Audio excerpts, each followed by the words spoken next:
¿Qué entendemos por Occidente? El término Occidente puede interpretarse de diferentes maneras. Por lo tanto, en primer lugar deberíamos definir lo que entendemos por ese término y cómo el concepto ha evolucionado históricamente. Es perfectamente evidente que Occidente no es un término puramente geográfico. La esfericidad de la Tierra hace tal definición simplemente incorrecta, lo que para un punto es el oeste, para otro es el este. Pero nadie incluye este sentido en el concepto de Occidente. Aunque mediante un examen más minucioso descubriremos aquí una circunstancia importante, la concepción de Occidente toma por defecto como su línea cero, desde la que se establecen sus coordenadas, precisamente a Europa. Y casualmente la línea cero del meridiano pasa por Greenwich de acuerdo con un convenio internacional. El eurocentrismo está ya incorporado en el propio procedimiento. Aunque muchos estados antiguos, Babilonia, China, Israel, Rusia, Japón, Irán, Egipto, etc., pensaran en sí mismos como el centro del mundo, los imperios medios, celestiales, los reinos bajo el sol, en la práctica internacional Europa se convirtió en la coordenada central, más estrictamente, Europa occidental. Precisamente desde ahí se acostumbra a definir un vector en dirección hacia el este y un vector en dirección hacia el oeste. Sucede entonces que incluso en el estrecho sentido geográfico vemos el mundo desde un punto de vista eurocéntrico, y lo que se acepta llamar como Occidente, al mismo tiempo se presenta a sí mismo como el centro, el medio. Europa y la modernidad. En un sentido histórico, Europa se convirtió en ese espacio territorial donde se produjo la transición de la sociedad tradicional a la sociedad de la modernidad. Lo que es más, tal transición se logró gracias al desarrollo de tendencias autóctonas de la cultura europea y de la civilización europea. Desarrollando en una dirección específica principios establecidos en la filosofía griega y el derecho romano, a través de la interpretación de la enseñanza cristiana en un primer momento con la escolástica católica, y más tarde en clave protestante Europa llegó a crear un modelo de sociedad única entre otras civilizaciones y culturas. Esta sociedad, en primer lugar, se construyó sobre bases seculares, ateas. Ha proclamado la idea de progreso social y técnico. Ha creado los fundamentos de la visión científica contemporánea del mundo. Ha desarrollado e introducido un modelo de democracia política. Ha considerado como de suma importancia las relaciones capitalistas, de mercado. Realizó la transición desde una economía agraria a una economía industrial. En una palabra, Europa se convirtió en el espacio del mundo contemporáneo. Puesto que en las fronteras de la propia Europa las zonas más vanguardistas del desarrollo del paradigma de la modernidad fueron países tales como Inglaterra, Holanda y Francia, que se encuentran al oeste de Centro Europa, y especialmente del este, los conceptos de Europa y de Occidente se convirtieron gradualmente en sinónimos. Lo europeo, propiamente dicho, a diferencia de otras culturas, consistió precisamente en la transición de la sociedad tradicional a la sociedad de la modernidad. Mientras esto, a su vez, ocurrió en primer lugar en Europa occidental. Por lo tanto, el término Occidente, desde el S. 17 al S. 18, adquiere un sentido civilizatorio preciso, convirtiéndose en sinónimo de modernidad, modernización, progreso, de desarrollo social, industrial, económico y tecnológico. A partir de ahora, todo lo que estuvo implicado en los procesos de modernización fue automáticamente conectado a Occidente. Modernización y occidentalización demostraron ser sinónimos. La idea de progreso, como base para la colonización política y el racismo cultural. La identidad de la modernización y de la occidentalización requiere algunas aclaraciones que nos conducirán a conclusiones prácticas muy importantes. La cuestión es que la formación en Europa de la civilización sin precedentes de la era moderna, lit, el tiempo nuevo, el establecimiento de la modernidad, condujo a un orden cultural particular que en un principio formó la autoconciencia de los propios europeos, pero más tarde también la de todos aquellos que se encontraron bajo su influencia. Con este establecimiento se hace avanzar la sincera convicción de que el camino del desarrollo de la cultura occidental, y especialmente la transición de la sociedad tradicional a la sociedad contemporánea, no solo es una peculiaridad de Europa y de los nerads, pueblos, que la pueblan, sino una ley universal del desarrollo, obligatoria para todos los demás países y nerads. Los europeos, la gente de Occidente, fueron los primeros en pasar por esta fase decisiva, pero todos los demás están condenados fatalmente a ir por el mismo camino, puesto que tal es la lógica supuestamente objetiva de la historia del mundo, el progreso lo exige. La idea de que Occidente es el modelo obligatorio de desarrollo histórico de la humanidad y de la historia del mundo como en el pasado, así en el presente y en el futuro, es concebida como una repetición de aquellas etapas que Occidente, en su desarrollo, ya ha atravesado, o a las que se aproxima en el presente, con antelación a todos los demás. En todas partes donde los europeos se han topado con culturas, no occidentales, que conservaron su sociedad tradicional, y su propio camino, hicieron un diagnóstico inequívoco: barbarie, salvajismo, atraso, ausencia de civilización, subnormalidad. De este modo, poco a poco Occidente se hizo la idea de unos criterios normativos para la evaluación de los nerads y culturas de todo el mundo.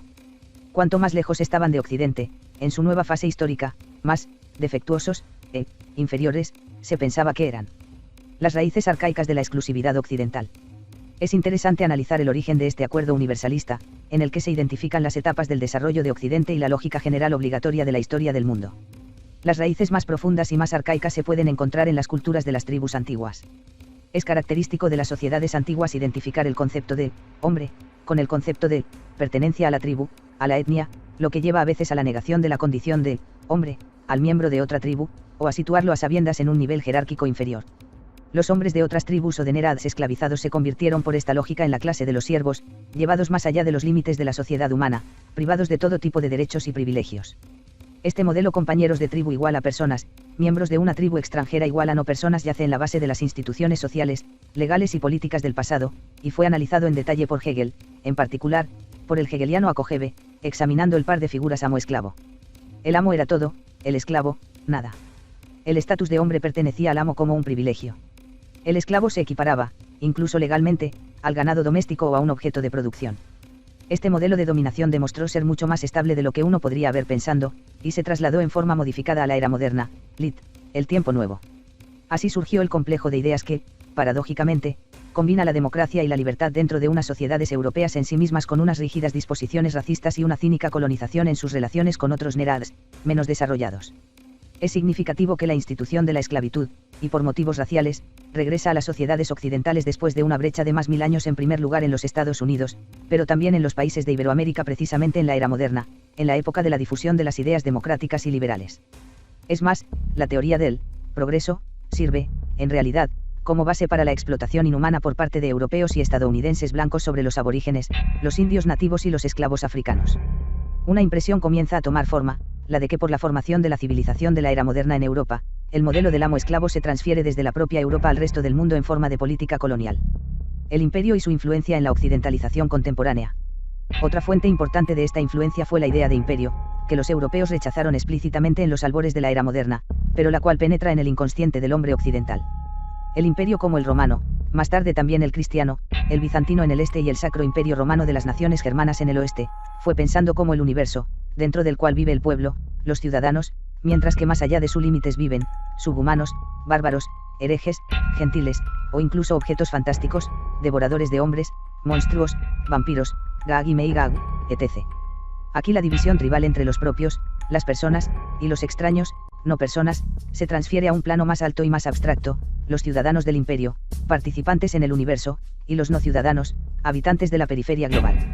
Esta etapa de generalización respecto a quién debe ser y quién no debe ser contado como una persona, puede ser vista en su totalidad como una etapa de transición entre lo arcaico y el occidente contemporáneo. Habiendo rechazado formalmente el imperio, junto con sus fundamentos religiosos, la Europa contemporánea conservó totalmente el imperialismo, transfiriéndolo solo al nivel de los valores e intereses. El progreso y el desarrollo tecnológico fueron pensados en lo sucesivo como una misión europea, en nombre de la cual fue desplegada una estrategia de colonización planetaria. Por lo tanto, la era moderna, lit, el nuevo tiempo, habiendo roto formalmente con la sociedad tradicional, transfirió algunas disposiciones básicas precisamente de esa sociedad tradicional, la división arcaica en el par persona/no persona por motivos étnicos, el modelo del amo-esclavo, la identificación imperialista de su civilización con el universo y de todos los otros con los salvajes, etc., a las nuevas condiciones de vida. El Occidente como idea y como estrategia planetaria se convirtió en un ambicioso proyecto para el nuevo establecimiento de un gobierno mundial, esta vez elevado al estatus de la ilustración, el desarrollo y el progreso de toda la humanidad. Esto es, una especie de imperialismo humanitario. Es importante que la tesis sobre el progreso no era una simple tapadera para los intereses depredadores egoístas de los occidentales en su expansión colonial. La fe en el universalismo de los valores occidentales y en la lógica del desarrollo histórico era del todo sincera. Intereses y valores coincidieron en este caso. Esto dio una tremenda energía a los pioneros, los marineros, los viajeros y los hombres de negocios de Occidente para solucionar el planeta, buscaban no solo beneficios, sino también llevar la ilustración a los salvajes. El robo cruel, la explotación cínica y una nueva ola de esclavismo, junto con la modernización y el desarrollo tecnológico de los territorios coloniales, todo ello junto formó la base de Occidente como idea y como práctica global. Modernización, endógena y exógena. Aquí deberíamos hacer una observación importante. A partir del S. 16, el proceso de modernización planetaria comienza a desarrollarse desde el territorio de Europa occidental. Coincide estrictamente con la colonización por parte de Occidente de nuevas tierras, en las que, por regla general, los nerads preservan los fundamentos de la sociedad tradicional en la que viven. Pero poco a poco la modernización afecta a todos, tanto a los occidentales como a los no occidentales. De una forma u otra, todo el mundo se moderniza. Pero la esencia de este proceso sigue siendo diferente en diferentes casos. En el propio Occidente, en primer lugar en Inglaterra, Francia, Holanda y especialmente los Estados Unidos, un país construido como un experimento de laboratorio de la Edad Moderna, lit. El tiempo nuevo, en una supuesta tierra vacía, a partir de una página en blanco, la modernización se distingue por un carácter endógeno. Crece desde el desarrollo coherente de los procesos culturales, sociales, religiosos y políticos que figuran en las bases mismas de la sociedad europea. Esto no se produce en todas partes simultáneamente y con una y la misma intensidad aquí. Evidentemente, se quedan atrás Narodi como los alemanes, los españoles y los italianos, con quienes la modernización procede con un ritmo algo más lento de lo que lo hace con sus vecinos europeos de Occidente. Aún así, la era moderna sigue su horario interno para los Narodi europeos y en correspondencia con la lógica natural de su desarrollo. La modernización de los países Narodi de Europa surge de acuerdo a leyes internas. Siendo desplegada desde precondiciones objetivas y correspondiendo a la voluntad y al estado de ánimo de la mayoría de los europeos, es endógena, es decir, tiene un principio interno. Es un asunto completamente diferente respecto a esos países Narodi que son arrastrados al proceso de modernización a pesar de su voluntad, convirtiéndose en víctimas de la colonización, aun siendo reticentes a oponerse a la expansión europea. Por supuesto, conquistando países Narodi, o enviando esclavos negros a los Estados Unidos, la gente de Occidente favoreció el proceso de modernización. Junto con la administración colonial, promulga nuevos órdenes y fundamentos, así como la técnica y la lógica de los procesos económicos, las costumbres, las estructuras sociopolíticas y las instituciones legales. Los esclavos negros, sobre todo después de la victoria del norte abolicionista, se convirtieron en miembros de una sociedad más desarrollada, aunque también siguieron siendo personas de segundo grado, que las tribus arcaicas de África de las que habían sido tomados por los traficantes de esclavos. El hecho de la modernización de las colonias y de las naciones esclavizadas no se puede negar. El Occidente, incluso en este caso, resulta ser el motor de la modernización. Pero este último punto es muy específico. Se le puede llamar exógeno, es decir, ocurrido desde fuera, introducido, llevado. Los Narodi y las culturas no occidentales permanecen en las condiciones de la sociedad tradicional, desarrollándose en concordia con sus propios ciclos y su propia lógica interna. Allí también hay periodos de ascenso y descenso, reformas religiosas y discordia interna, catástrofes económicas y descubrimientos técnicos. Pero estos ritmos corresponden a un modelo de desarrollo diferente, no occidental, siguen una lógica diferente, se dirigen a diferentes objetivos y deciden sobre problemas diferentes. La modernización exógena y su propiedad fundamental consiste en esto: no surge de las necesidades internas y del desarrollo natural de la sociedad tradicional, la cual, cuando se la deja funcionar por sí misma, probablemente nunca habría llegado a esas estructuras y modelos que acabaron unidos en Occidente. En otras palabras, tal modernización es obligada e introducida desde fuera. En consecuencia, la serie de sinónimos modernización igual a occidentalización puede continuarse, es también colonización, la introducción de una autoridad externa. La mayoría oprimida de la humanidad, excluyendo a los europeos y a los descendientes directos de los colonizadores de América, fue sujeta precisamente a esta modernización violenta, coactiva, externa. Ello tuvo un impacto sobre las incoherencias internas y traumáticas de la mayoría de las sociedades contemporáneas de Asia, el Oriente y el Tercer Mundo. Esta es la modernidad enferma, el Occidente caricaturizado. Dos tipos de sociedad con modernización exógena. Hoy en día, en todas las sociedades expuestas a la modernización exógena, se pueden distinguir dos grandes clases. Aquellas que han preservado la independencia político-económica, o que se esforzaron por ello en las guerras anticoloniales. Aquellas que perdieron la independencia política y económica. Si consideramos el segundo caso, se trata de una colonia pura, que ha perdido por completo su independencia y que no está participando en los valores de la era moderna más que los indios en las reservas de América del Norte. Tales sociedades pueden ser arcaicas, como algunas tribus del Pacífico, América del Sur o África, pero en parte se cruzan con estructuras tecnológicas mayores y bastante modernizadas, desarrolladas en ese mismo espacio territorial por los colonizadores.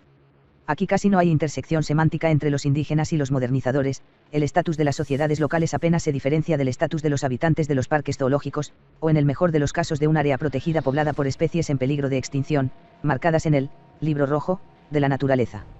En esta situación, la modernización no se refiere a la población local, que sigue sin notarla, topándose solo con las restricciones técnicas bajo la apariencia de alambre de púas y de celdas de acero enrejado.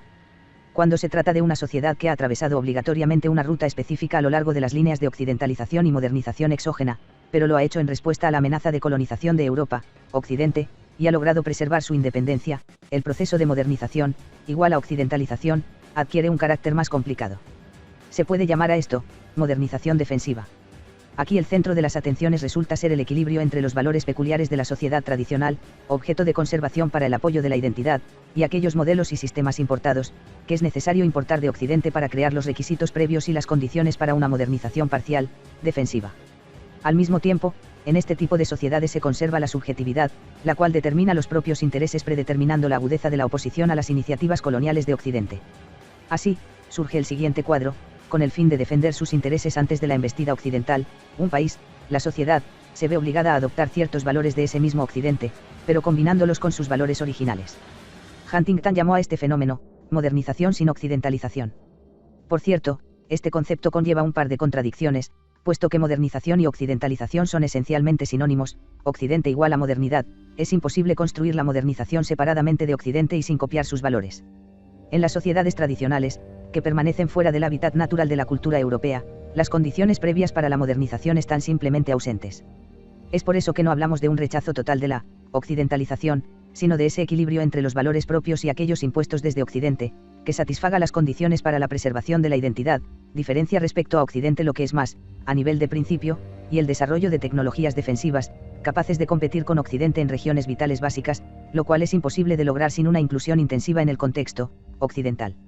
Resulta, entonces, que tal variedad de modernización exógena se funda en la presencia de intereses independientes, principalmente diferentes de las intenciones colonizadoras de Occidente, y en la combinación de los intereses propios de uno con los valores importados de Occidente de forma pragmática. Podemos decir que eso es modernización y occidentalización parcial. Dentro de esta categoría de modernización exógena entran países tales como Rusia, a lo largo de todo el curso de la era moderna, lo que ofrece por sí mismo un caso bastante único, pero también las contemporáneas China, India, Brasil, Japón, algunos países islámicos, y los países de la región del Pacífico, que entran en este proceso mucho más tarde, en el siglo pasado. Además de Rusia, el resto de los países que recorrieron este camino fueron en momentos específicos colonias de Occidente y recibieron la independencia hace relativamente poco, o, como Japón, sufrieron la derrota en la guerra y estaban ocupados. En cualquier caso, este tipo de modernización exógena trae al primer plano la cuestión de la balanza de los intereses propios y los extranjeros, es decir, el problema de la proporción y la calidad de los elementos, pertenecientes a dos formas histórico-culturales y de civilización, los fundamentos locales, conservadores, de la sociedad tradicional, y los así llamados modelos, universales, y, progresistas, de la civilización occidental. Lo más importante consiste en esta proporción, la cual constituye la esencia de las relaciones entre Rusia y Occidente. Volveremos sobre esto un poco más tarde, pero primero vamos a hacer algunas observaciones geopolíticas. La concepción de Occidente y Oriente en los acuerdos de Yalta. Vamos a considerar ahora los aspectos geopolíticos de los problemas que hemos estado discutiendo y la transformación del concepto de Occidente en el XX, que se relaciona con ellos. Después del final de la Segunda Guerra Mundial, el concepto comenzó a ser aplicado geopolíticamente a la totalidad de los países desarrollados que habían surgido de la vía capitalista de desarrollo. Esto era una corrección del concepto. Tal, Occidente, es prácticamente idéntico al capitalismo y a la ideología liberal democrática. Aquellos países que avanzaron a lo largo de este camino más lejos que los demás, eran de hecho considerados como Occidente, en la construcción de un mundo bipolar, llamado también Yáltico, por el emplazamiento de la conferencia de los jefes de la coalición anti-Hitler que predestinó el mapa del mundo en la segunda mitad del XX, Stalin, Roosevelt y Churchill. Esta vez el concepto de Occidente difiere parcialmente del que hemos proporcionado anteriormente. En primer lugar, incluso los regímenes comunistas pertenecían ideológicamente a Occidente, en un sentido amplio. En primer lugar, la URSS en la medida en que adoptaron teorías del socialismo y del comunismo, de Europa Occidental, construidas a partir de observaciones relativas a la historia de los desarrollos político-económicos de sociedades occidentales, junto con la correspondiente fe en el progreso y el universalismo de estas cronologías para toda la humanidad. Pero el marxismo, mientras tanto, se convirtió en el modelo favorito para la modernización de las sociedades tradicionales, un modelo que podría combinar el mantenimiento de sus propios intereses geopolíticos y la preservación parcial de los valores tradicionales de la zona, con el poderoso e importado aparato de modernización e ideas, estructuras, intereses y teorías peculiarmente occidentales. Por lo tanto, el marxismo soviético, chino, el maoísmo, vietnamita, norcoreano, etc. debería ser examinado como variantes de modernización exógena, de la cual hablábamos anteriormente. Es más, desde el punto de vista de la competencia tecnológica e ideológica, este proyecto resultó un éxito relativo. Aunque el marxismo dogmático pretendiera que iba a reemplazar al capitalismo una vez que éste hubiera alcanzado la etapa crítica en su aplicación, en la práctica todo sucedió de manera completamente diferente. Los partidos comunistas ganaron en aquellas sociedades donde el capitalismo se encontraba en estado rudimentario, mientras que la sociedad tradicional, la agraria, en primer lugar, se impuso tanto en el sentido económico como en el cultural. En otras palabras, el marxismo victorioso, el realizado, supuso la refutación de la teoría de su fundador ideológico, y por otro lado, la historia de las sociedades capitalistas muestra que las predicciones de Marx, acerca del carácter inevitable en las mismas de la revolución proletaria, han sido desmentidas por ahora. Marx insistió en que la revolución proletaria no podría ocurrir en Rusia, y en otros países con un predominio del modo de producción asiático, pero como es sabido sucedió aquí. En las sociedades con un capitalismo desarrollado nada similar sucedió. De esto solo se sugiere una conclusión: el marxismo en los regímenes comunistas no era lo que proclamaba de sí mismo, sino solo un modelo de modernización exógena en el que se adoptaron valores occidentales solo parcialmente, y se combinaron tácitamente con tendencias religioso-escatológicas y mesiánicas locales. En conjunto, este procedimiento de modernización específico altermodernización a lo largo de la ruta socialista, totalitaria, pero no a lo largo de la ruta capitalista, democrática, sirvió para la defensa de los intereses geopolíticos y estratégicos de estados independientes, los cuales se esforzaron por repeler los ataques coloniales de Europa y, más tarde, de Norteamérica. El bloque estratégico formado alrededor de la URSS, la vanguardia de esta altermodernización, fue llamado, después de la Segunda Guerra Mundial, el Este. Aunque tal lenguaje fuera realmente una variante de modernización exógena, formalmente el sistema marxista de valores se basaba en el paradigma de la era moderna en el mismo grado que las sociedades capitalistas. A veces, en la politología del periodo de Yalta, en lugar de la fórmula de el Este comunista, el bloque del Este, fue utilizada la expresión Segundo Mundo, la cual es más precisa y abarca a los países que adoptaron la industrialización acelerada con una modernización parcial y bastante específica, de tipo comunista, y lo más importante, lograron conservar la independencia geopolítica, evitando la colonización directa, o liberándose ellos mismos. En este caso, el concepto de tercer mundo adquiere importancia. El primer mundo, es decir, Occidente, en la terminología de la época posterior a la guerra, son los países con modernización endógena, Europa, Norteamérica, y también un caso de extremadamente exitosa modernización tecnológica exógena, la del Japón bajo la ocupación, el cual fue capaz de dirigir las energías internas de una nación conquistada hacia el crecimiento económico masivo a través de los estándares occidentales. Pero, al mismo tiempo, Japón perdió su independencia geopolítica y en un sentido estratégico se convirtió en una colonia resignada y fracturada de los Estados Unidos.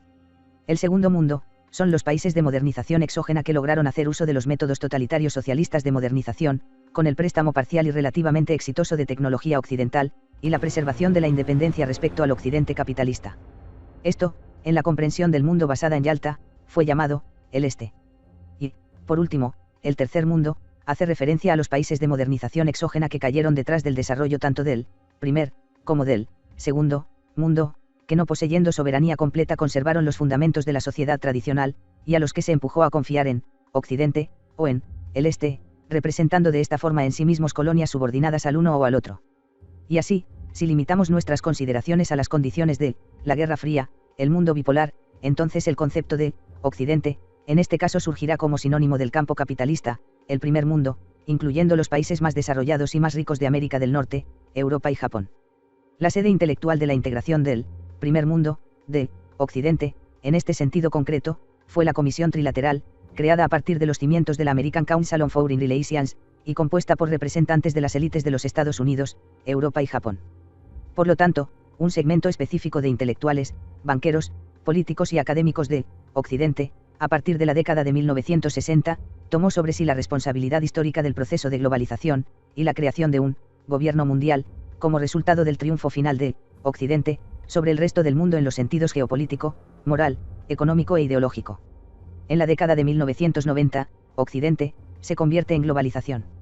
Otra transformación del concepto de Occidente fue todavía puesta a prueba en la década de 1990, cuando la arquitectura del mundo bipolar, con sede en Yalta, se derrumbó.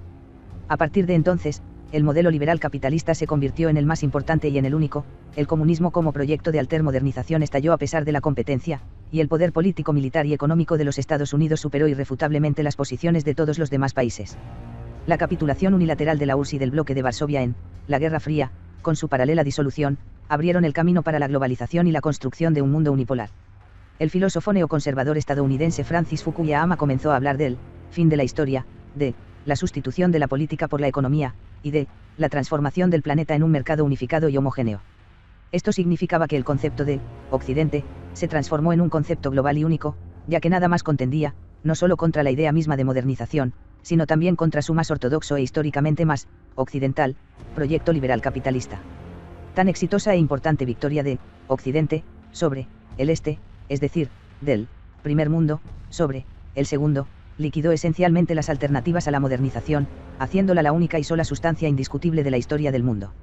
Todo el que quiso permanecer enchufado a la contemporaneidad, tuvo que reconocer esta preeminencia incondicional de Occidente, expresarle lealtad, y también repudiar de una vez por todas sus propios intereses, incluso si eran diferentes en algunos aspectos, o más aún contrarios a los intereses de los Estados Unidos, o, en términos más generales, de los países del bloque de la OTAN, como abanderados del mundo unipolar.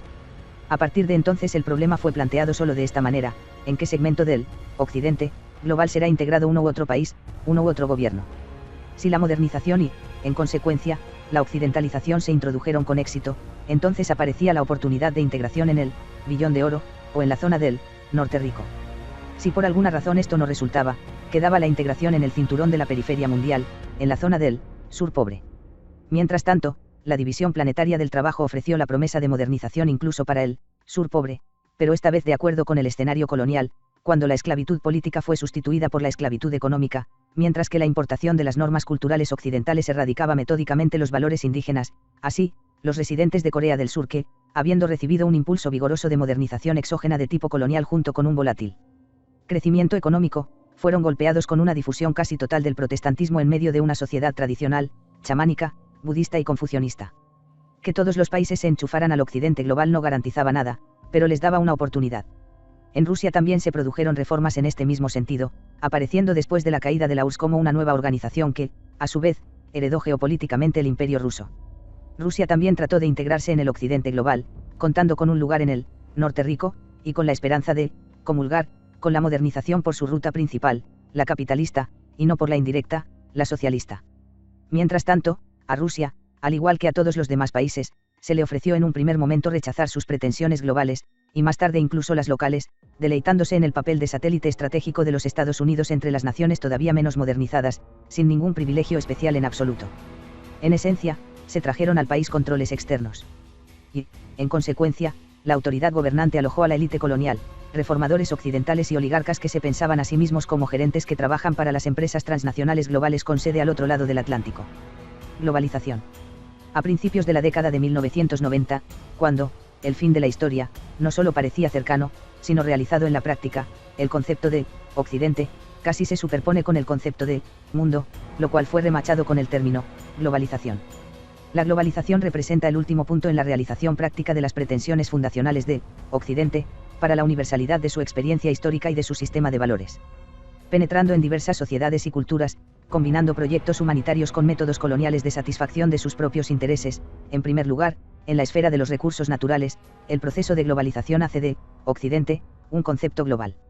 El mundo se desplazó a grandes pasos hacia un modelo unipolar, con un centro desarrollado preocupado de sí mismo, con Estados Unidos en el núcleo, la sociedad transatlántica, y una periferia subdesarrollada. Con el tiempo, fue construido un modelo que se describe en el texto clásico de Huntington, el choque de civilizaciones, Occidente y el resto.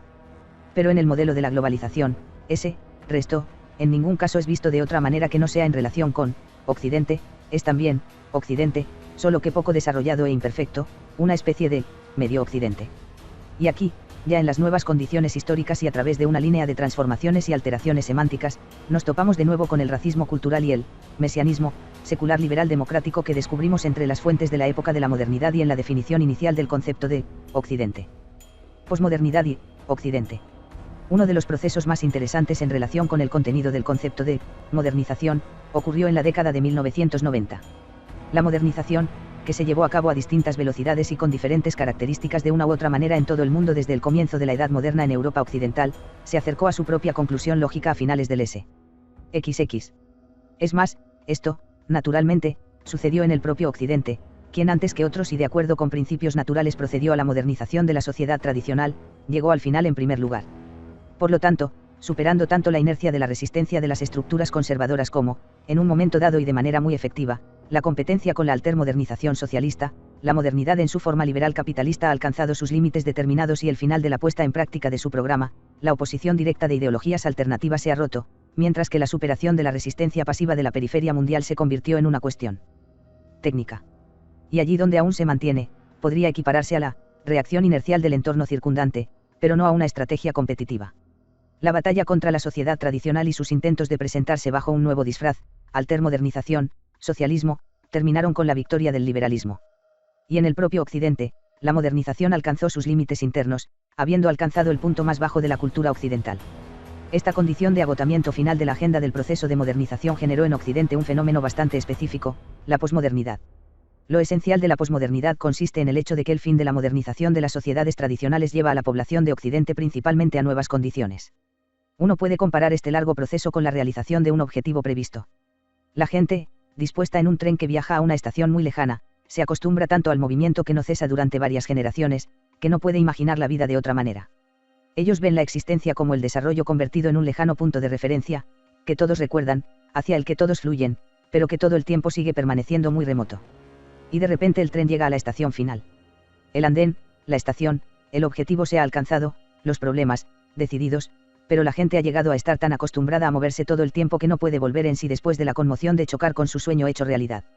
Cuando se alcanza el objetivo no hay nada, otra cosa por la que esforzarse, ningún lugar a donde ir, nada hacia lo que avanzar. El progreso llegó a su punto máximo. Precisamente, este es, el fin de la historia, o la poshistoria, Aguelan, G. Batimo, J. Baudrillard. Mediante esta metáfora uno puede describir completamente la condición de la posmodernidad. Aquí están tanto el sentimiento de éxito como el de decepción. En cualquier caso, esto ya no es la modernidad, ni la ilustración, ni la edad moderna. La facción crítica de filósofos posmodernos sometió a escarnio diversas etapas del movimiento hacia este objetivo, comenzó a hablar irónicamente de aquellas ilusiones y esperanzas con las que se consolaban quienes comenzaron el movimiento, sin sospechar de qué tipo sería la realización de ese objetivo. Otros, por el contrario, se ofrecieron a romper con el sentimiento crítico y percibir el nuevo mundo feliz, como es, sin entrar en detalles y dudas. En cualquier caso, se estime con un signo negativo o con un signo positivo, la posmodernidad representó un estado terminal. La fe en el progreso terminó su negocio y cedió su lugar a la juguetona temporalidad. La realidad, habiendo desplazado anteriormente al mito, la religión y lo sagrado, se ha transformado en virtualidad. El hombre, en los albores de la edad moderna, habiendo derrocado a Dios del pedestal, está dispuesto a ceder de ahora en adelante el lugar del rey a una raza poshumana, a los cyborgs, mutantes, clones, a todos los productos de la técnica liberada. El posoccidente. En la época de la globalización, Occidente no solo se hace global y omnipresente en sí mismo, como se expresa en la uniformidad de la moda mundial, la difusión general de las tecnologías informáticas y de la información, el establecimiento omnipresente de la economía de mercado y los sistemas políticos y legales liberal democráticos, sino que en su núcleo, en el centro de un mundo unipolar, el norte rico, cambia cualitativamente de la modernidad a la postmodernidad. Y de ahora en adelante, la apelación a este Occidente nuclear, el Occidente en su más alta manifestación, podría ser, por primera vez en la historia, que no arrastrara la modernidad tras de sí, del tipo que sea, exógena o endógena, ya que el propio Occidente es a partir de ahora sinónimo no de la modernidad, sino de la posmodernidad. Pero la posmodernidad, con sus ironías, tecnológicamente pura, reciclado de la vieja y gastada fe en el progreso, ya no ofrece a su periferia ni tan siquiera la posibilidad remota de desarrollo. El fin de la historia, que llegó, plantea preguntas absolutamente diferentes, ante cuyo peso e importancia el que, Occidente, haga subir el nivel del sur pobre, hasta su propio nivel parece una tarea absolutamente innecesaria, sin ningún propósito y sin sentido. Si algo se puede encontrar ahí, seguramente no serán las respuestas a los nuevos problemas de la época posmoderna. Por lo tanto, aquellos que en las nuevas condiciones se relacionan por inercia con Occidente arraigados en la búsqueda de la modernización, están condenados a una decepción colosal. Habiendo recorrido todo el camino de la modernización hasta su fin, Occidente no tiene más estímulo, ya sea para avanzar él mismo en esta dirección, o para atraer a los otros detrás. Occidente ha pasado a una etapa cualitativamente nueva. Ahora ya no es Occidente, sino el pos-Occidente, el peculiar, profundamente modificado Occidente de la época posmoderna. Técnica y tecnológicamente domina por completo, y los procesos de globalización se desarrollan a toda velocidad, pero este ya no es un desarrollo progresivo, sino un movimiento circular alrededor de un centro aún más problemático. A través de sus procesos favoritos, la arquitectura de la posmodernidad hace tales construcciones, donde los estilos y épocas se entremezclan caprichosamente, mientras que en el lugar del punto central del conjunto arquitectónico se abre un agujero. Este es el centro ausente, el polo del círculo, que representa la caída en el no ser. Tal es, también, la estructura sustancial del mundo unipolar. En el centro del Occidente global, en los Estados Unidos y en los países de la Alianza Transatlántica, se abre el agujero negro sin sentido de la posmodernidad. La brecha entre la teoría y la práctica del globalismo. La última metamorfosis de Occidente durante su transformación hacia la posmodernidad, que hemos descrito anteriormente, es una construcción puramente teórica. Tal imagen fue elaborada al inicio de la década de 1990, por lo que la lógica de la historia del mundo fue conceptualizada por tanto por aquellos pensadores que aún se conservan en Occidente, antes de que se ceda finalmente el camino a la poshumanidad, posiblemente a autómatas pensantes. Pero entre esta concepción teórica y su encarnación había una brecha decisiva. La reflexión sobre la naturaleza y la estructura de tal Occidente y de tal posmodernidad condujeron incluso a sus propios ardientes apologistas a un estado de horror y desesperación. Por ejemplo, en cierto momento Francis Fukuyama comenzó a regresar de esa imagen ideológica que él mismo dibujó al inicio de la década de 1990 y se ofreció a devolverla, manteniendo a Occidente en la condición en que se encontraba antes de que hubiera llegado a su estación final. Los críticos de Fukuyama, incluido Huntington, también exageraron la calidad y la cantidad de esas barreras a superar por Occidente con el fin de convertirse en verdaderamente global y ubicuo. Desde diferentes puntos de vista todo el mundo empezó a aferrarse a los restos de la modernidad, con sus gobiernos nacionales, la fe en el progreso, sus moralizaciones, tutelaje y fobias, a las que todos hace mucho tiempo se han acostumbrado. Entonces se decidió prolongar el movimiento al objetivo previsto, o al menos simular el balanceo de los vagones y el estruendo de las ruedas en las ensambladuras de los raíles. Hoy, Occidente mora precisamente en esta brecha entre eso en lo que teóricamente debe convertirse en la época de la globalización, y por el hecho de haber superado todos los obstáculos y derrotado a todas las alternativas, y lo que de ninguna manera quiere reconocer como la nueva arquitectura global de la posmodernidad con un agujero en vez de un centro. Sin embargo, en este vacío, infinitamente pequeño y en contracción constante, ocurren procesos muy importantes que constantemente cambian la imagen del mundo en general. Todo esto ejerce activamente una influencia en Rusia, Estados Unidos y la Unión Europea, los dos polos del mundo occidental al inicio del siglo XXI. La fluctuación de Occidente en la brecha entre la completada modernidad y la incipiente posmodernidad se refleja también en el ámbito de la geopolítica. Así, la desaparición de un competidor global bajo la figura de la URSS, el proyecto de altermodernización, puso a la civilización transatlántica en tela de juicio. La falta de un enemigo en el este hace que la conexión de los Estados Unidos y Europa en el marco del Occidente nuclear no sea tan obvia y evidente.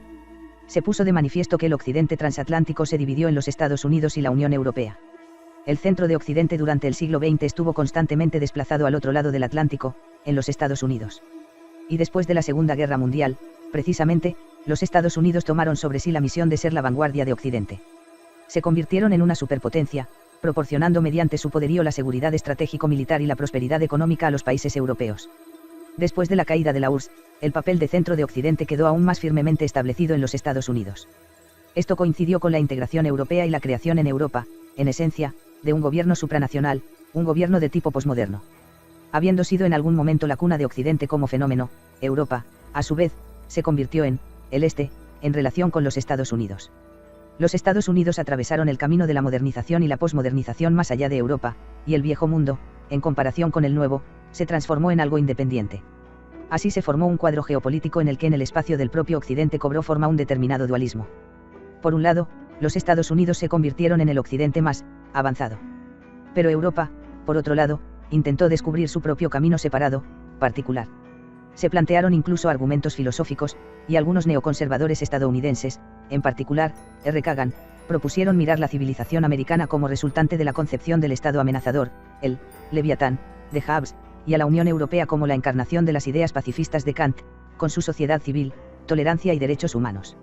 Se ofrecieron otras clasificaciones también. En cualquier caso, los Estados Unidos y Europa empezaron de nuevo a interpretar sus identidades, sus valores y su relación con la modernidad y la posmodernidad. Esto se mostró todavía con más fuerza al nivel de los intereses. La Unión Europea, como la primera potencia comercial y la segunda potencia económica del mundo, reconoció que sus intereses en los países árabes, y también en relación a Rusia y a otros países del este, difieren regularmente de los intereses norteamericanos y, a menudo, entran en conflicto con ellos. Esto se hizo especialmente evidente en la guerra de Irak, cuando el mando de la OTAN no apoyó la invasión estadounidense, mientras que los líderes de Francia y Alemania, Chirac y Giroudar, en común con Putin, presidente de Rusia, protestaron enérgicamente contra la guerra. Uno puede describir la imagen resultante de esta manera: los Estados Unidos y Europa tienen hoy en día valores comunes, pero diferentes intereses. La diferencia de intereses y el reconocimiento de esta diferencia es particularmente notable en países tales como Francia, Alemania, Italia y España. Son los habitualmente llamados países de la Europa continental, y la tendencia es representar a Europa como un actor geopolítico autosuficiente, que en la medida de lo posible debe ser independiente de los Estados Unidos, es decir, el continentalismo o el eurocontinentalismo. En los casos más extremos, los continentalistas afirman que los Estados Unidos y Europa no solo tienen diferentes intereses, sino también valores diferentes, véase, por ejemplo, el filósofo francés Alain de Benoist. En el otro polo de Europa se encuentran aquellos que subrayan de todas las formas posibles la unidad de los valores y sobre esta base insisten en el acomodamiento de los intereses europeos a los norteamericanos. En este polo se cuentan los euroatlantistas, Inglaterra, los países de Europa del Este, Polonia, Hungría, Rumanía, la República Checa, los países bálticos, etc. Dos tendencias diferentes en la propia Europa crean una identidad dual: por un lado, estamos los interesados en la Europa continental, por el otro, los interesados en la Europa atlántica, pro-estadounidense. Ambas partes se relacionan con el concepto de Occidente de diferentes maneras, Los continentales piensan que si Europa es Occidente, entonces los Estados Unidos son algo diferente. Los atlantistas, por el contrario, se esfuerzan de muchas formas por identificar el destino de Europa y el de Norteamérica como el de una civilización unificada, donde el Atlántico es una especie de lago interior, al igual que en su momento pensaban el mar Mediterráneo las ecúmenes griegas y romanas. Para los euroatlantistas la Unión Europea y los Estados Unidos representan ambos, juntos, Occidente, y los Estados Unidos son su vanguardia. La identidad de Rusia, país. Ahora pasemos a considerar la identidad de la Rusia contemporánea. El examen preliminar, lo que debemos entender por Occidente, nos ha proveído de instrumentos seguros que nos permiten determinar qué entendemos por Rusia. Y después de eso, podremos entonces describir total, concreta y profundamente la correlación de uno y de la otra en el presente y en el futuro probable. Hay dos concepciones fundamentalmente diferentes de la Rusia contemporánea, por cierto, esto podría decirse también del reinado de los Romanov, donde se celebraron animados debates a propósito de la misma cuestión. Uno puede entender Rusia ya sea como un país o como una civilización independiente. La estructura de nuestra relación con Occidente dependerá de la decisión que tomemos sobre cómo entendemos Rusia. Si Rusia es un país, entonces debería ser agrupado con otros países, por ejemplo, con países tales como Francia, Alemania, Inglaterra o Estados Unidos. En consecuencia, tendrá que ser asignada a Europa, de acuerdo con su disposición geográfica parcial, el predominio del cristianismo y los orígenes indoeuropeos de las etnias eslavas dominantes en primer lugar, los grandes rusos, y en consecuencia a Occidente. Muchos consideran a Rusia un estado europeo. Esta opinión prevalece con la aristocracia Romanov, con los rusos occidentalistas, con la élite política rusa contemporánea. De boca de Putin y Medvedev, escuchamos repetidamente decir que Rusia es un país europeo. Si tomamos esta posición, entonces debemos admitir casi inmediatamente que Rusia es un mal país europeo, totalmente horrible, puesto que manifiestamente cae fuera de lo que es común considerar la vía normativa de la civilización occidental. La identidad moral, social, política, cultural y psicológica de Rusia difiere tanto de las de la sociedad europea y norteamericana que inmediatamente surge la duda en relación a su pertenencia a Occidente. El criterio más importante aquí es la naturaleza de la modernización de Rusia. Cuando lo consideramos, vemos claramente todos los signos de lo exógeno, es decir, la aparición externa del impulso modernizador, que no maduró dentro de la propia sociedad, sino que fue adherido astuta y enérgicamente, de manera autoritaria o totalitaria, desde arriba por el poder tiránico de un déspota, Pedro el Grande, o por fanáticos extremistas, los bolcheviques. En Rusia no crecía y no crecieron ni el capitalismo, ni el individualismo, ni la democracia, ni el racionalismo, ni la responsabilidad personal, ni la autoconciencia legal, ni la sociedad civil. Por el contrario, crecieron y crecen todavía las disposiciones de la sociedad tradicional. El paternalismo, el colectivismo, la jerarquía, una relación con el Estado y con la sociedad como una familia, la superioridad de la moral sobre los derechos, el razonamiento ético sobre el racional, y así sucesivamente. Por otra parte, Rusia absorbió muchas características europeas, tanto morales como tecnológicas, pero las adaptó a su modo de vida propio, particular, forzándolas a trabajar al servicio de sus propios intereses y valores. Rusia atrajo activamente diferentes elementos de Occidente, pero persistió en no convertirse en Occidente. De ahí la extrema irritación de los pueblos de Occidente, y en especial de los rusos occidentalistas, en relación con Rusia, a la que representan como más malvada y agresiva, una caricatura de Europa, que imita sus formas externas, pero invirtiéndolas con su propia sustancia nativa rusa.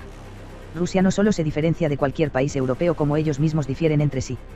Cuando cruzamos la frontera con Rusia, el alma cultural en sí misma cambia, nos movemos de un tipo histórico-cultural a otro. Los rusos se diferencian con precisión de Europa, de Occidente en su conjunto. Si hemos de insistir en que Rusia es sin embargo una parte de Occidente y un país europeo, entonces podemos sacar dos conclusiones. O bien Rusia debe ser reformada radicalmente a la manera occidental, lo que nadie ha sido capaz de hacer hasta nuestros días, o lo ruso representa un tipo de otro Occidente, una Europa diferente. El primer caso es el que se sostiene más comúnmente. Pero la persistencia con la que la nación rusa y la sociedad rusa repudian profundamente la occidentalización, imitándola solo externamente, sabotean la adopción de los valores europeos, falsificándolos de un especial modo nacionalista, y asustan a la sociedad occidental en sí misma mediante escenarios extravagantes permitiendo escapar o erosionar el estricto imperativo de valores y arreglos occidentales, lo que era evidente tanto en el periodo zarista como sobre todo en el soviético. Nos obliga a suponer que la transformación de los rusos en europeos es un asunto absolutamente sin remedio. Y lo ruso por lo tanto permanecerá solamente como, lo no del todo occidente, la segunda clase occidental, que carece de la fuerza para absorber de verdad la esencia de la identidad occidental. El segundo caso, que sostiene que Rusia es occidente, pero un occidente diferente, no es menos complejo. En primer lugar, incluso si los mismos rusos se consideran a sí mismos, occidente, pero solo de modo peculiar por ejemplo, como ortodoxos, posbizantinos, eslavos, etc. Los europeos nunca han reconocido esto y nunca lo reconocerán, considerando tal pretensión una ambición altiva y sin fundamento. Los intentos de insistir en ello no harán sino reforzar la tensión y suscitarán una reacción recíproca. Si Rusia es Occidente, y, lo que es más, insiste en ser aceptada y reconocida como tal, el concepto mismo de Occidente, la nitidez de sus vectores históricos, geopolíticos, tecnológicos y culturales, es arrastrada, dispersa, y es destruida. Si Rusia es una parte de Occidente, entonces Occidente ya no es Occidente, sino quién sabe qué. Y, por último, ambas posiciones, que enfatizan que Rusia es un país europeo, agravan su contradicción por el firme reconocimiento de que Rusia tiene sus propios intereses, que siempre o casi siempre entran en conflicto con los intereses de los países occidentales. La independencia y la libertad de la madre patria fue siempre el valor más alto para los rusos, y esta divergencia evidente y persistente de intereses obliga a poner en duda la comunidad de valores y la pertenencia a una civilización unificada. Este no es el argumento principal, ya que también hubo profundas contradicciones entre los estados europeos, pero en combinación con las dos consideraciones antes mencionadas, crea un marco propicio para las dudas naturales acerca de la hipótesis de la pertenencia de Rusia a Occidente. Solo la posición de los occidentalistas extremos es más o menos consistente verdadera desde un punto de vista puramente teórico, abstracto. Ellos afirman que Rusia es una completa monstruosidad, que debe ser transformada muy enérgicamente en una parte de Occidente por la fuerza de la erradicación de toda forma de independencia, el rechazo de sus propios intereses, la introducción de un control externo y un cambio en la composición étnico-social de la población. Con el fin de que Rusia pudiera convertirse en un país europeo de pleno derecho, primero debe ser destruida desde sus cimientos. Pero ni siquiera el experimento radical de los bolcheviques pudo hacer frente a esta tarea, y Rusia, con todas sus peculiaridades, renació de sus cenizas. Por lo demás, tampoco los reformadores liberales y oligarcas de la década de 1990 pudieron realizar la tarea. Sin embargo, la seguridad de que Rusia es un país europeo es inherente a la clase dominante de Rusia en la actualidad. Y no sin razón, precisamente, la clase dominante siempre fue la fuente de la modernización y la occidentalización de la sociedad rusa. Pushkin notó justamente que, en Rusia el gobierno es el único europeo. Rusia como civilización, tipo histórico-cultural. Otra visión de Rusia la define como una civilización independiente. Esta posición era característica de los últimos eslavófilos, Leontiev, Danilevsky, los eurasianistas rusos, los pequeños rusos, y los nacional-bolcheviques, Ustraliov, Smenovecovsky. En este caso, Rusia aparece como un fenómeno que uno debería comparar, no con un país europeo independiente, sino con Europa en su conjunto, con el mundo islámico, o con la civilización india o china. Danilevsky llamó a esto, el tipo histórico-cultural. Se puede hablar de eslavo-ortodoxia, o de civilización rusa. Una expresión más precisa es Rusia-Eurasia, que fue utilizada en la revolución de los primeros eurasianistas, Trubetskoy, Savitsky, Bernatsky, Alexeev, Subchinsky, Ilyin, etc. Tal formulación subraya que uno habla, no de un país, no acerca de una simple forma de organización gubernamental, sino de una unidad civilizacional, de un mundo de gobierno. La presencia de rasgos europeos y asiáticos en Rusia como civilización no debería conducir a una conclusión apresurada, como si uno estuviera hablando del cómputo mecánico de las cosas prestadas de Occidente y Oriente. El término, Yureicha, indica, esto es una tercera cosa, una civilización de un tipo especial, comparable en su magnitud y originalidad, pero diferente tanto de Oriente como de Occidente con respecto a su contenido. Si aceptamos la afirmación de que Rusia es una civilización, todo está en su lugar correcto en la época del reino moscovita, en el periodo de San Petersburgo, y en la época soviética. Las relaciones de Rusia y Occidente adquieren una lógica completa, y todos los absurdos y paradojas inherentes a la hipótesis de Rusia como un país europeo, se resuelven por sí mismas. Rusia-Eurasia, igual a una civilización distinta, posee sus propios valores originales y sus propios intereses.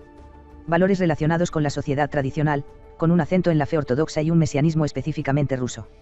La idea imperial de Genghis Khan y el orden centralizado de las hordas mongoles demostraron ser la influencia esencial en las bases políticas y sociales. El desarrollo natural de este complejo no exigió modernización y no llevaba en sí mismo las condiciones previas para la aparición de esas ideas, principios y tendencias que se construyeron en los cimientos de la Edad Moderna en Europa. Pero la presencia en Occidente de potencias coloniales activas y agresivas, tratando obsesivamente de promover en el este no solo sus intereses, sino también sus valores, obligó a Rusia a tomar periódicamente el camino de la modernización y occidentalización, parcial y defensiva. Esta modernización era exógena, pero no colonial. Su carácter parcial, híbrido, es responsable de esa caricatura de Rusia que despertó la indignación de los occidentalistas rusos, a partir de Chadayev, pero que, por otro lado, también fue censurada por los eslavófilos rusos, Jomiakov, Kirievsky, el hermano Saksakov, etc. En este caso, la historia de Rusia aparece como la pulsación cíclica de una civilización específica, regresando en condiciones de calma a sus raíces originales, pero adoptando una modernización forzada, desde arriba, en periodos críticos. En tal cuadro, las reformas petrinas, el europismo, de la élite Romanov, y el experimento soviético adquieren significado y una regularidad como de ley. Rusia-Eurasia defendió inflexiblemente sus propios intereses y valores, mientras que a veces fue obligada a recurrir a la occidentalización-modernización como oposición efectiva a Occidente. Rusia no es una parte de Occidente, ni una parte de Oriente. Es una civilización en sí misma. Y la preservación de tal libertad, independencia e individualidad ante otras civilizaciones, tanto las de Occidente como las de Oriente, constituye el vector de la historia rusa. Rusia y Occidente en la década de 1990. En la época de la URSS, y en especial durante la Guerra Fría, la misión civilizadora de Rusia recibió expresión ideológica bajo la forma de la sociedad soviética. En ella vemos la combinación clásica de oposición a Occidente, en este caso, en su hipóstasis burguesa liberal capitalista, y la adopción de ciertas ideas y tecnologías occidentales, el marxismo. Este fue un típico periodo de altermodernización, de modernización exógena con la preservación de la independencia geopolítica. Hacia el final del periodo soviético, el liderazgo político de la URSS perdió la clara comprensión de los procesos mundiales fundamentales, en gran parte debido a la inadecuada comprensión de los marxistas del verdadero papel y naturaleza del propio marxismo, pero también de las verdaderas razones de la victoria de la revolución socialista en una sociedad atrasada, agraria, a pesar de Marx. Los pedagogos soviéticos ignoraban el carácter nacional bolchevique, eurasianista, de la URSS, y esto confundió su comprensión de las relaciones profundas entre Rusia y Occidente. Así, en la decadente sociedad postsoviética surgió la suicida idea de volver de nuevo hacia Occidente para una modernización a largo plazo, que se había estancado. En un primer momento se habló de la posibilidad de una convergencia entre los dos sistemas con la preservación de los intereses mutuos y las diferentes formas de vida. Pero esta fase rápidamente pasó a la práctica de intercambiar la posición geopolítica de la URSS y sus aliados por los instrumentos económicos y tecnológicos de desarrollo. Después de tomar este camino, la URSS cayó al suelo, y los liberales reformistas de la década de 1990 se lanzaron de cabeza a Occidente, admitiendo la primacía de los intereses y los valores occidentales, ahora sin ningún tipo de condición en absoluto. La década de 1990 fue la del movimiento de Rusia al lado de Occidente, un desesperado intento de integrarse en él por cualquier motivo. Por esta razón, apareció una tendencia constante de arrepentimiento por el pasado soviético y zarista, la imitación desenfrenada del modelo liberal democrático en su forma neoliberal en la política y en el sistema de mercado, la renuncia a los intereses globales y regionales y el cumplimiento de las políticas estadounidenses establecidas. Sin embargo, a pesar de los cálculos y de las esperanzas de los reformadores occidentales, este camino, ligado a los nombres de Yeltsin y su círculo, produjo resultados no positivos.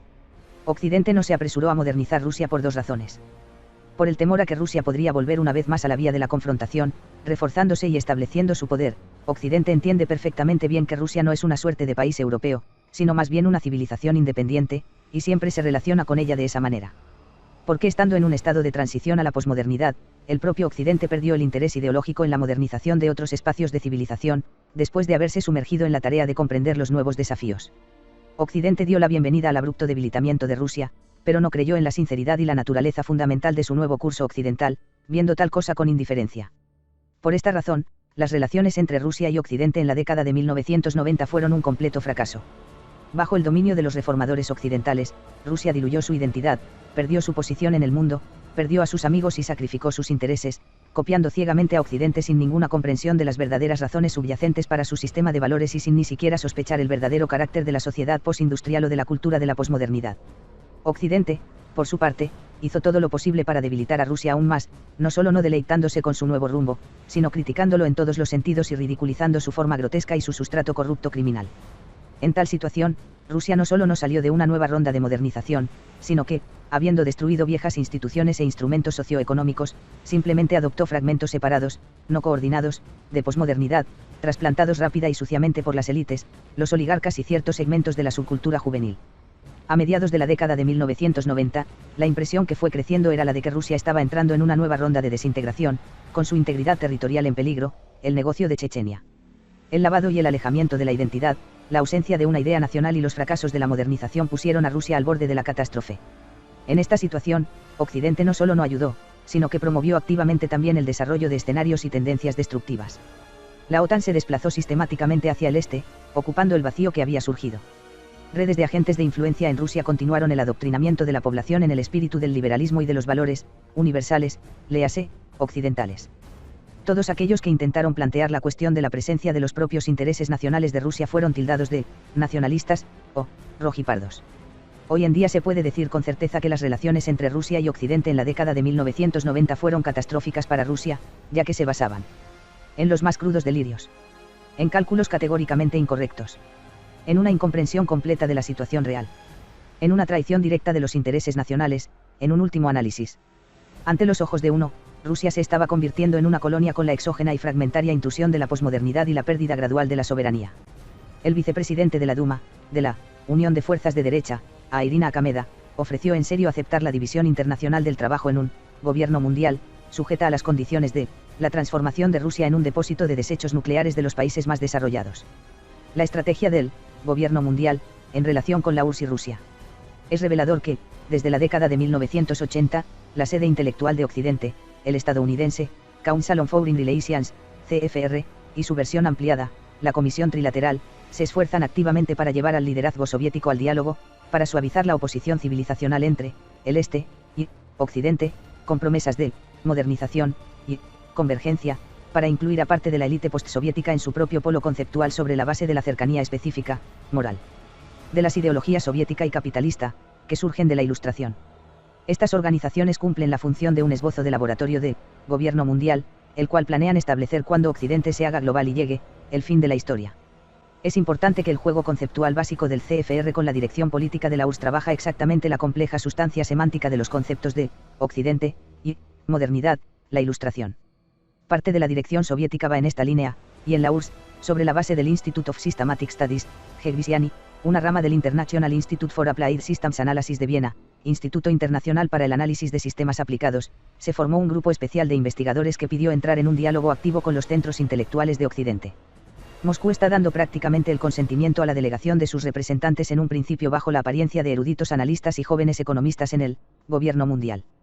Es significativo que dicha acción sea supervisada por los más altos funcionarios del Comité Central del Partido Comunista de la Unión Soviética, Ayakablev, Esievarnadsey, A. Primakov. Una mayor impresión deja la composición de los economistas jóvenes, Iga Eidar, Chubaia, G. Yablinski, Peaven.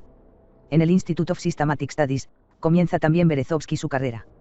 Los miembros del Círculo de San Petersburgo de Chubai G. Glazkov, S. Vasiliv, M. Dmitriev, S. Ignatiev, V. Livin, A. Yarionov, M. Manevich, A. Miller, D. Vasiliv, A. Koch, I. Yuzanov, A. Kudrin, O. Dmitrieva y del Círculo de Gaidar de Moscú Kagalovsky, A. Uliukov, A. Nechav, V. Masis componen el segundo escalón. La mayoría de los participantes en esta red del CFR ocuparía futuros roles de liderazgo en el gobierno ruso. Las consecuencias de las acciones del CFR en la URSS son conocidas. Gorbachov da luz verde a la orientación hacia la convergencia, y comienza la perestroika. En 1989 es seleccionada una comisión de altos representantes del CFR en el Kremlin, con Dera Akafelar, H. Kissinger y otros a la cabeza, el campo socialista es destruido, y en 1991 la URSS cae también. Las estructuras del CFR en Rusia fueron legalizadas en su totalidad en 1991 en la forma del Council on Foreign and Defense Policy, Consejo de Política Exterior y de Defensa. S. Karaganov aparece oficialmente en el Consejo de Supervisión del CFR y asiste a los paneles de la Comisión Trilateral, mientras que los economistas jóvenes forman la columna vertebral del gobierno de Yeltsin y su núcleo ideológico. En las actividades de la red del CFR y sus filiales rusas es fácil deducir cómo los modelos conceptuales, operando con las categorías de valor, convergencia, Occidente y la Ilustración, pueden influir activamente en los procesos fundamentales de la política mundial y destruir a un competidor civilizacional. Rusia y Occidente en la era Putin. La llegada de Putin al poder corrigió apreciablemente este rumbo de la década de 1990. Lo más importante fue la firme directiva del nuevo presidente para la afirmación de los intereses nacionales. Puesto que la mayor amenaza para los mismos vino específicamente desde Occidente en primer lugar, de los Estados Unidos y los países de la OTAN, esto tuvo un impacto inmediato en el aumento de la tensión internacional. Putin tomó el camino del refortalecimiento de la soberanía y del desmantelamiento de las estructuras de influencia externa que operan a través de los políticos liberales, los oligarcas, los funcionarios corruptos y la intelectualidad metropolitana pro-occidental. A partir de este momento la presencia en Rusia de sus propios intereses se convirtió en una verdad indiscutible, al igual que la incompatibilidad de aquellos con los intereses norteamericanos o europeos. Pero Putin, por su parte, sobre todo en su primer mandato presidencial, declaró en repetidas ocasiones que considera a Rusia un país europeo, que comparte los valores occidentales, y que está siempre inclinado a la cooperación con Occidente, sobre todo cuando nuestros intereses tienen puntos de superposición en común. En otras palabras, cambió 90 grados el modelo de las relaciones entre Rusia y Occidente de Yeltsin. La afirmación de los propios intereses de Rusia difería radicalmente de la sumisión completa de los liberales reformistas a la voluntad de los Estados Unidos, pero la idea de la integración de Rusia en Occidente, la modernización a lo largo del escenario occidental, permaneció igual. Al mismo tiempo, Putin comienza a prestar más y más atención a la geopolítica. Él distingue claramente dos polos en la estructura de Occidente, los Estados Unidos y Europa continental. Se esfuerza por acercarse a Europa en detrimento de los Estados Unidos. Paralelamente a esto, Los Estados Unidos refuerzan el estado de ánimo antirruso en la Unión Europea a través del euroatlantismo, utilizan activamente a los países de la nueva Europa para establecer un cordón sanitario que separe a Rusia del continente europeo. Más tarde, los Estados Unidos pasan a la táctica de rodear a Rusia en el espacio postsoviético a través de la organización de revoluciones de color, Georgia, Ucrania, etc. El modelo geopolítico de la política exterior de Putin es adecuado para las realidades internacionales, diferencia las políticas en orientaciones europeas y americanas. Todo esto funciona al nivel de los intereses, lo que se manifiesta de forma más evidente en la Asociación Energética Ruso-Europea. La vieja Europa está vitalmente interesada en el gas y el petróleo ruso y se esfuerza por una alianza pragmática con nosotros. Los Estados Unidos tratan de evitar esto mediante por todos los medios. Pero, en general, el reconocimiento histórico de los intereses rusos entre la dirigencia política está presente por primera vez después del difícil periodo de delirio y franca traición postsoviético o liberal reformista. Desafío a Occidente. En su segundo mandato presidencial, Putin se encamina hacia una nueva evaluación y una diferente formulación de las relaciones de Rusia con Occidente, a la cuestión de los valores. Repitiendo las certezas acerca de la corrección de los valores occidentales, comienza a referirse a las diferencias en la comprensión de la democracia, a las particularidades nacionales de los sistemas políticos, a las tradiciones rusas. Uno debe atribuir a la misma orientación también la tímida teoría de la democracia soberana. En el plano geopolítico, en su famoso discurso de Múnich, Putin somete a fuertes críticas la política internacional de los Estados Unidos y el proyecto de establecer un mundo unipolar. En esencia, lanza un desafío a Occidente bajo el aspecto en el que aparece en el presente. Y aquí nos acercamos al límite de las posibles interpretaciones de la posición de Putin. Mientras eliminaba gradualmente el occidentalismo sin reservas de la era Yeltsin, Putin se mantuvo hasta el último momento en el marco del modelo, Rusia igual a país europeo. En una primera etapa esto significaba, Rusia igual a un gran y soberano país europeo con sus propios intereses. Más tarde, la posición se hizo aún más diamantina, Rusia igual a un gran y soberano país europeo con sus propios intereses y valores específicos, peculiares, firmemente opuesto a la unipolaridad estadounidense. Pero aquí hay una contradicción conceptual, sí, Rusia igual a un gran y soberano país europeo con sus propios intereses y valores específicos, peculiares, firmemente opuesto a la unipolaridad estadounidense, entonces ya no es un país europeo en absoluto, puesto que pone en duda la universalidad de los valores occidentales, reclamando su interpretación nacional autosuficiente, y se en contra del modelo de civilización de un mundo unipolar con una arquitectura occidentalocéntrica. Y no solo no es europeo, sino ni siquiera un país, porque simplemente no puede tener sus propios valores mientras pertenece a una civilización común con otros países. En este caso, tenemos que hablar de civilizaciones. Es significativo que, según encuestas del Russian Public Opinion Research Centre, Centro de Investigación de Opinión Pública de Rusia, realizadas con regularidad, el 71-73% de los rusos en los últimos 10 años responde persistentemente que Rusia es una civilización. A la pregunta, ¿es Rusia, en su opinión, parte de Europa o una civilización ortodoxa o euroasiática independiente? Se alcanza un cierto consenso masivo, de la nación, en esta pregunta.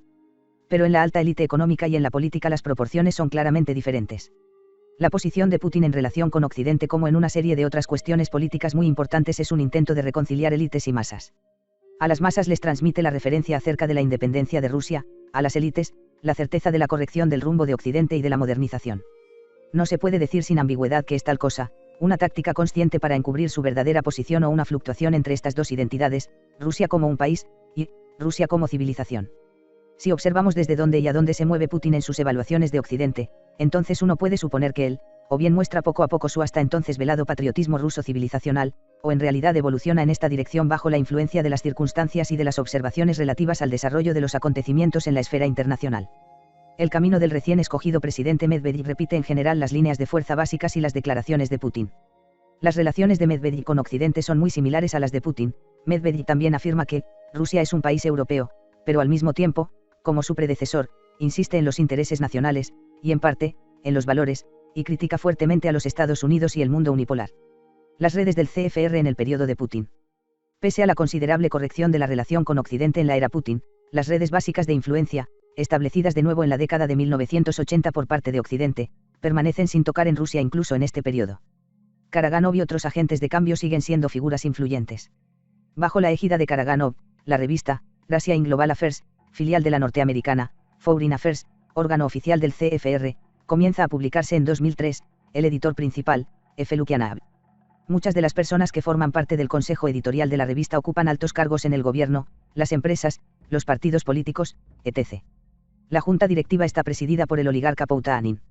Oficialmente, el Alpha Group, P. y M. Friedman representa los intereses del CFR en Rusia. En su tiempo, por los esfuerzos de este grupo, el ministro de Defensa de la Federación de Rusia, S.V.A. Ivanov, y en la primavera de 2008, el ministro de Asuntos Exteriores de la Federación de Rusia, S. Lavrov, e incluso el presidente de la Federación de Rusia, de Medvedev, en el momento de la reunión de los 20, visitaron la sede del CFR en Nueva York. Las estructuras económicas de Aben Friedman, en particular, TNKVR, están profundamente integradas en la economía estadounidense, en ese segmento controlado por los Rockefeller y los Morgan, mientras que de Rockefeller permanece durante muchas décadas como el ideólogo y patrocinador más importante del CFR. El propio CFR fue fundado por sus antepasados, banqueros, inmediatamente después del final de la Primera Guerra Mundial, y con franqueza se fijó como meta el establecimiento de un gobierno mundial. Estos ejemplos muestran que la evolución de Putin y los puntos de vista de Medvedev relativos a las relaciones entre Rusia y Occidente no sobrepasan un cierto carácter crítico, más allá del cual la presencia de redes de influencia de Occidente, en Rusia, en primer lugar en sus más altos niveles de gobierno, se convertiría en una tontería intolerable. Esto se haya conectado directamente con la fluctuación en la posición de la más alta dirección política en lo relativo al reconocimiento de Rusia como una civilización independiente y a la aceptación de una vez por todas de una visión sobria y crítica de Occidente. Mientras que el presidente y el primer ministro de Rusia sigan afirmando que Rusia es un país europeo, sin embargo, podrían interpretar esas palabras: las estructuras de influencia occidentales ejercerán sobre las políticas externas e internas de Rusia una gran influencia, si no abrumadora. Aparte de la organización del propio CFR, otros órganos institucionalizan una influencia similar, son plataformas tales como el Institute for the Development, RSPP, de Yevgeny Yassin, el Forum for Strategy 2020, la más alta escuela de economía, grupos de liberales en la administración del presidente, etc. Las relaciones de Rusia y Occidente en el futuro. Por fin, hemos llegado a la parte final, la previsión, los deseos y recomendaciones relativas al desarrollo de las futuras relaciones entre Rusia y Occidente. El análisis precedente procuró demostrar la complejidad de este problema, cuántos desplazamientos semánticos, matices, imposiciones de diferentes valores y esquemas geopolíticos existen. El concepto y la configuración de Occidente están cambiando. No hay claridad en la definición de la identidad de Rusia, por lo que incluso los matices de las definiciones y las adiciones a la fórmula básica pueden llegar a ser decisivos y transformar un más en menos, la victoria en derrota, o viceversa. Rusia se encuentra ante un dilema histórico. La esencia de ello conduce a trabajar en una nueva fase y en nuevas condiciones en su relación con Occidente. La situación se agrava por la profunda crisis económica y, al parecer, ideológica, que atraviesan hoy no solo los Estados Unidos, sino todo el mundo, un mundo tan global que un fracaso en el funcionamiento del Occidente nuclear casi ha derribado la economía de todos los demás países, o por lo menos les causó un daño enorme e irreversible. Occidente se hizo tan global que las confusiones en su centro afectan al instante a toda la periferia. Para desarrollar las previsiones y las estrategias para el futuro desarrollo de las relaciones entre Rusia y Occidente, es necesario en primer lugar definir nuestros conceptos. Perestroika 2, Rusia se integra en el Occidente global. La posición teóricamente más consistente en esta situación sería la de los occidentalistas más radicales: Occidente devino global y esto debe ser aceptado, integrando sus estructuras en cualquier condición, y cuanto antes, mejor. Si es necesario rechazar la soberanía para dar tal paso, vale la pena hacerlo, en la medida en que tarde o temprano la globalización pondrá la autoridad en manos de un gobierno mundial, supranacional, y uno debe esforzarse por adquirir en él algunas carteras, no involucrándose en un conflicto perdido. Y si en este momento la economía liberal experimenta una crisis, entonces estos problemas son solo detalles técnicos de la autorregulación de los mercados. El mercado encontrará un modo de salir de la crisis. Y en la medida en que nadie hoy ofrece una alternativa distinta al liberalismo occidental, todas las viejas variantes contrarias sufrieron una bancarrota. Rusia simplemente se queda sin otra opción que no sea la de compartir las dificultades de Occidente. M. Khodorkovsky razonó aproximadamente así, y los miembros del partido de la oposición, Otra Rusia, se destacan por tales posturas. Pero lo más importante es que incluso los más moderados occidentalistas, pertenecientes a la red del CFR y que ocupan puestos clave en la economía rusa y en parte de la esfera política, sostienen este punto de vista en una forma suavizada.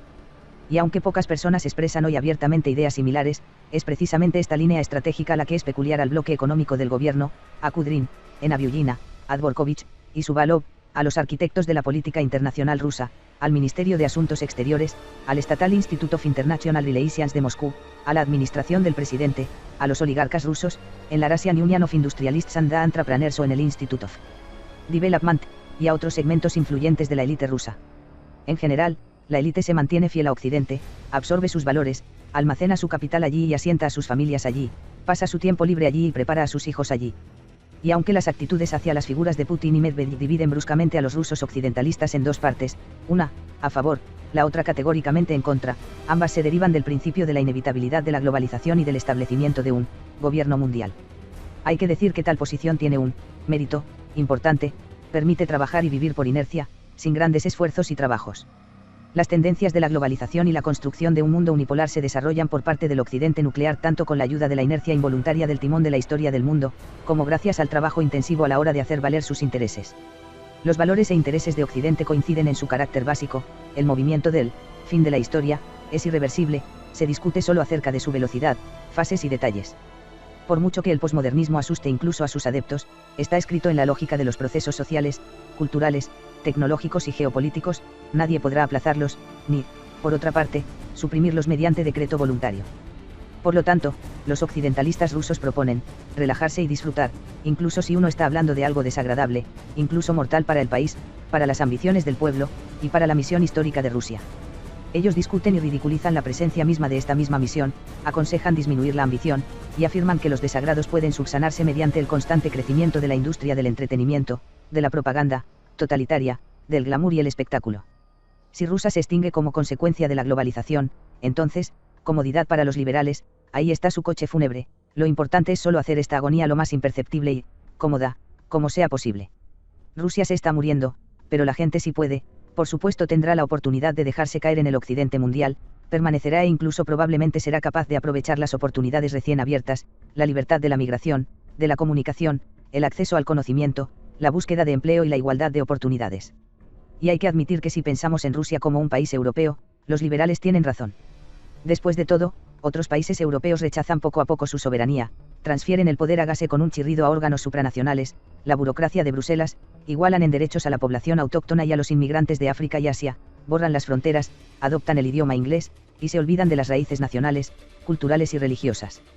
Sí, Rusia es un país europeo, entonces, como otros países europeos, tiene que disponerse a ser borrado de la faz de la tierra, cediendo su lugar a nuevas organizaciones globalistas. Para la propia Europa, la integración es solo una etapa temporal. Si seguimos el proceso de globalización, en su próxima ronda el mundo entero se convertirá en un gobierno unificado, el Estado mundial, y todos los narodi y países entregarán el poder al liderazgo mundial, el embrión del cual es hoy el CFR o la trilateral. Tal tendencia proyectada sobre las relaciones de Rusia y Occidente no es tan absurda y marginal como parece a primera vista después del resurgimiento del sentimiento patriótico, que creció durante todo el gobierno de Putin, y en los primeros días del presidente Medvedev, sobre todo después de agosto de 2008 y el conflicto entre Rusia y Georgia. La integración en el Occidente global, igual a civilización mundial, es la decisión más simple, no exige ningún esfuerzo. Los procesos de globalización marchan por sí solos, e incluso aquellos que no están de acuerdo con los valores de su contenido ideológico, por ejemplo, China, y en menor grado la India, tratan simplemente de corregir estos procesos por su propio bien, restringiendo o aminorando un poco su velocidad, para darles un color local definido, discutiendo matices, pero nadie a excepción de los círculos islamistas radicales y el joven movimiento anarquista de los antiglobalización protesta lógica. Y completamente en contra de los mismos. Desde esta perspectiva, participar en la globalización no se ve como una opción volitiva, sino como algo que se sobreentiende, no exige una elección en la medida en que ya se toma por nosotros, por la lógica de la historia de la Edad Moderna, la aparición regular de la posmodernidad y fin de la historia. Por lo tanto, no se puede descartar tal decisión occidentalista de improviso. El régimen soviético, más ideologizado, radicalmente anti-occidental, totalitario y controlado que el actual régimen, se derrumbó ante esta lógica inexorable de Occidente y renunció a su posición ante los convincentes argumentos de la red de influencia que él mismo había establecido. Deseando participar en la modernización de otros a costa de un esfuerzo mínimo, la URSS pagó por su error y murió. Pero la conmoción fue olvidada rápidamente, y en presencia de problemas crecientes, una análoga aproximación a las cosas perestroika, reformas liberales, lazos más estrechos con los Estados Unidos, entrada en la OTAN, el rechazo de territorios gigantescos y regiones etnosociológicas podría repetirse en su totalidad, sobre todo en momentos de crecientes problemas. La oposición liberal habla abiertamente de ello. Pero un porcentaje significativo de la élite rusa contemporánea sostiene secretamente la misma opinión. Por esa razón, tal escenario condicionalmente hablando, una perestroika 2, incluso aunque su probabilidad sea baja debido a la actual escalada del patriotismo ruso, no debe ser descartado en ningún caso. Rusia y Occidente en la teoría eurasianista. Mediante una premisa directamente contraria se puede basar un pronóstico del desarrollo de las relaciones de Rusia con Occidente, cuya tesis afirma que Rusia es una civilización independiente, Rusia-Eurasia, un mundo de gobierno. En este caso, el concepto de Occidente, como modernidad y modernización en sus diversas formas, en prácticamente todos los sentidos de esta palabra, desde el histórico al moral e ideológico, se toma como un mal, como un concepto negativo, como una antítesis hegeliana que se debería rechazar, derrotar, vencer, superar, deshacerse de ella, interrumpir, y en el largo plazo, destruir. Los zares rusos del periodo de Moscú sostuvieron tal punto de vista, viendo en Europa el reino de los herejes, papistas y saqueadores, al igual que los eslavófilos, especialmente los tardíos, los narodniks rusos, los eurasianistas y los comunistas, en línea con su especial ideología de clase. Partiendo de estas perspectivas eslavófilas, eurasianistas, las relaciones entre Rusia y Occidente deben construirse en una clave totalmente diferente. Esta posición puede ser llamada estrictamente antioccidental. La civilización rusa, eslavo-ortodoxa, eurasianista, debe dar un último y decisivo golpe. Una disposición tal conduce a una completa negación de aquel camino de desarrollo recorrido por Occidente y por aquellos que se encontraron en su zona de influencia, de buen grado o por la fuerza, a través de la colonización. En consecuencia, el primer, y más importante, punto de la estrategia se convierte en una negación de la universalidad de la experiencia histórica de la civilización europea, poniéndola al nivel de un caso particular, con una refutación de todas sus pretensiones de ser el camino principal del desarrollo humano. Esto implica ni más ni menos que un desafío a toda la estructura de la época de la modernidad, un repudio de la Ilustración, situando el espíritu de la Edad Moderna al nivel de un fenómeno local, por ejemplo, geográfica e históricamente.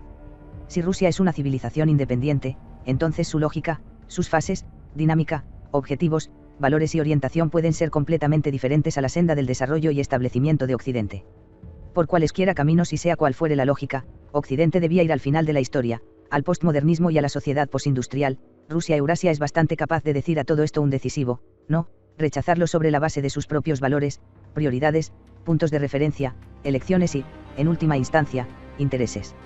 Esta posición exige una reconsideración metafísica de la identidad rusa, la elaboración inmediata de la idea nacional rusa en un nuevo giro de su desarrollo, con el fin de llevar a cabo, bajo un completo rechazo a Occidente, una fundación paradigmática, filosófica, segura.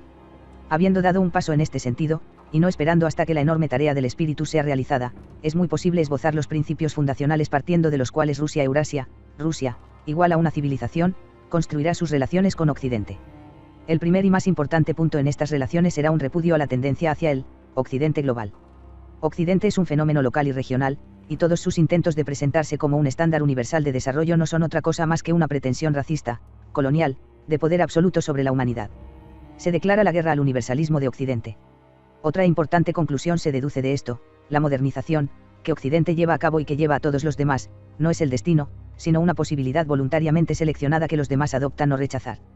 En este caso, la modernización se transforma no tanto en un objeto de deseo como en una aventura dudosa, cuando la sociedad sacrifica las bases religiosas, éticas y tradicionales, pero gana comodidad tecnológica elevada al valor más alto y al criterio más importante.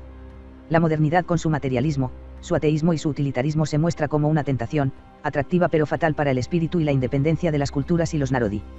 Por lo tanto, la modernidad se ve privada de su valor histórico, mientras que la sociedad tradicional, incluyendo la religión, el culto, los ritos, las costumbres, etc., es entendida no como algo que se sobrevive a sí misma, no como una inercia y una superstición, sino como la libre elección de una sociedad libre. Occidente ató su suerte a la modernidad y a la modernización. Si Rusia es una civilización independiente, diferente de la occidental, bien puede, y debe, actuar de otra manera, haciendo una elección a favor de la sociedad tradicional. De aquí se desprende una conclusión muy importante: la modernidad y la modernización no representan por sí mismas valores absolutos y el imperativo incondicional de desarrollo. Rusia puede desarrollarse y vivir de acuerdo con su lógica interna, dictando su religión, su misión histórica, su cultura original y distintiva. Rusia, entendida como una civilización, no solo puede sino que debe tener sus propios valores diferentes a los de otras civilizaciones. Por lo tanto, tiene pleno derecho a establecer sus propios y singulares modelos políticos, sociales, jurídicos, económicos, culturales y tecnológicos, sin prestar atención a la reacción de Occidente, ni, por cierto, a la de Oriente. En las políticas concretas, estos principios se convierten en el modelo del mundo multipolar. Es más, los polos no se convierten en segmentos del Occidente global que solo se toman una pausa con el fin de construir de manera más efectiva sus sociedades bajo un estándar universal, sino civilizaciones separadas, que reclaman su propia comprensión de la historia, su propio tiempo histórico específico, cíclico o lineal, su propia ontología, antropología, sociología, politología, su propio mundo, que a los demás puede no gustar, aunque tal cosa no tenga ninguna influencia sobre nada. Así nace la filosofía fundamental de la multipolaridad, negando las pretensiones de Occidente acerca de la universalidad de su camino e invitando a los narodi del mundo a buscar por sí mismos no solo los medios de desarrollo, sino también a definir sus metas y dirección. Si Rusia emprende un camino tal y se reconoce a sí misma como civilización, como la inmensa mayoría de la población la reconoce, esto significará una cruzada contra Occidente, negando su misión universal, lo que significa soltar las amarras de la modernidad y la posmodernidad como su última expresión. Tal posición no es tan improbable, aunque hoy en día solo la han adoptado Irán, Venezuela, Siria, Bolivia, Nicaragua, Corea del Norte, Bielorrusia y, de una manera cuidadosa, China. Si permitimos que el liderazgo político de Rusia tome el paso esperado y proclame que Rusia es una civilización, se formará una cadena lógica de acciones prácticas. Rusia reforzará sus relaciones con aquellos países que lanzan radicalmente un desafío a Occidente, la globalización, la modernidad y la posmodernidad. Rusia comenzará a dividir a Occidente, fortaleciendo sus lazos con la Europa continental y tratando de conducirla fuera del control de los Estados Unidos. Rusia establecerá un filtro en relación a los procesos de globalización en el ámbito de la cultura, la tecnología y los valores, aceptando solamente lo que promueva el fortalecimiento de su poder estratégico, y arrojando cruelmente y dejando fuera de la ley todo lo que debilita, corroe y relativiza su identidad civilizacional. Este tipo de giro dará lugar a una escalada de las relaciones con los Estados Unidos y todos los apologistas del Occidente global, pero por su parte señalará a Rusia a los miles de millones de aliados que en aquellos países quieren preservar la lealtad a sus valores y tradiciones, en lugar de disolverse en un gobierno mundial. Nadie sabe el resultado final de esta confrontación, en la medida en que están en juego intereses históricos demasiado grandes, estallará una verdadera batalla por el significado del fin de la historia, o, según sea el resultado, por su continuación. Si se construye un mundo multipolar, la historia continuará. Si no, entonces la posmodernidad ascenderá al trono irreversiblemente, y terminará, cediendo su lugar a la poshistoria, esta vez, sin ninguna brecha, también, vergüenza/deshonra. Rusia y Occidente en la óptica del gobierno ruso contemporáneo, Blast. A fin de no entregarse a ilusiones vacías y no tratar de pasar lo deseable como lo verdadero, es preciso señalar que, hoy en día, el gobierno ruso no está del todo listo para tomar una decisión, ya sea en una u otra dirección. Ni Putin ni Medvedev están planeando, sea el disolverse en Occidente, sea admitir que Rusia es una civilización independiente y plantear a Occidente una lucha final. Ni el gobierno ni la sociedad están listos para un paso tan abrupto. Teniendo en vista la lógica de todo el periodo postsoviético, es fácil darse cuenta de que el péndulo de la política rusa se desplaza constantemente de un occidentalismo desenfrenado al lado opuesto. Toda la historia de la presidencia de Putin, su gigantesca popularidad y el apoyo a sus políticas en la nación son la evidencia de que la autoconciencia de los rusos está fuertemente inclinada hacia el reconocimiento de Rusia como una civilización y al rechazo del occidentalismo. Y cualquier sugerencia por parte del gobierno de actuar de la misma manera es inmediatamente tomada con entusiasmo por las grandes masas. Pero, a pesar de esto, hay una barrera invisible que mantiene en jaque su evolución en esta dirección. Puede ser que estemos tratando aquí con la eficacia de las acciones de los agentes y redes de influencia, en primer lugar, el CFR. Es posible que no haya todavía suficiente energía acumulada en la sociedad para entrar en una nueva ronda de la lucha civilizacional, que, de una forma u otra, los rusos libraron durante toda su historia. Cualquiera que sea el caso, la posición de las actuales autoridades rusas en relación con Occidente, en su encarnación actual, sigue siendo indefinida. Las autoridades rechazaron el occidentalismo directo, pero tampoco tomaron una posición alternativa, eslavófila, eurasianista. Se colgaron, como se cuelgan los ordenadores de vez en cuando. Ni aquí, ni allí. Hemos esbozado los escenarios generales del desarrollo de las relaciones con Occidente si el liderazgo toma una de las dos posiciones fundamentales, la integración en el Occidente global, o la afirmación de los valores e intereses de Rusia como una civilización en un mundo multipolar. Hoy en día la elección no está tomada. Es aplazada y puesta a un lado de todos los modos posibles. La impresión que se crea es la de que las autoridades rusas, Medvedev y Putin, sufren por la misma necesidad de esta elección, y que harían todo lo posible para que no existiera una alternativa tan estricta, para evitar por algún medio una variante comprometedora, tanto la occidental como la no occidental.